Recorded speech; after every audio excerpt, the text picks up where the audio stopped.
নবনির্বাচিত president Republican Donald ট্রাম্পের নির্বাচনী জয়ের আনুষ্ঠানিক স্বীকৃতি দিয়েছে মার্কিন কংগ্রেস। সোমবার কংগ্রেসের এক যৌথ অধিবেশনের সভাপতিত্ব করেন ভাইস প্রেসিডেন্ট কামালা হ্যারিস। নভেম্বরের প্রেসিডেন্ট নির্বাচনে হ্যারিস ডেমোক্রেটিক প্রার্থী হিসেবে প্রতিদ্বন্দ্বিতা করেছে ট্রাম্পের কাছে এবং হেরে গেছে। সেই হ্যারিসের সভাপতিত্বেই ট্রাম্পের জয়ের স্বীকৃতি দিল মার্কিন কংগ্রেস।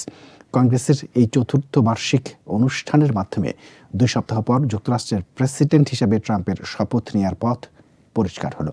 4 বছর আগে 2021 সালের 6 জানুয়ারি তখনকার নবনির্বাচিত প্রেসিডেন্ট জো বাইডেনের আনুষ্ঠানিক স্বীকৃতির অনুষ্ঠান চলার সময় পরাজিত রিপাবলিকান প্রার্থী ট্রাম্পের সমর্থকরা ক্যাপিটালে হামলা চালিয়েছিল। বাইডেনের স্বীকৃতির অনুষ্ঠান বানচাল করা লক্ষ্য ছিল তাদের। 2022 সালের নভেম্বরের নির্বাচনে তৎকালীন মার্কিন প্রেসিডেন্ট ট্রাম্প ডেমোক্রেট প্রার্থী বাইডেনের কাছে পরাজিত হয়েছিলেন, কিন্তু পরাজয় স্বীকার না করে তাকে কারচুপি করে হারানো হয়েছে বলে মিথ্যে দাবি করতে থাকেন ট্রাম্প।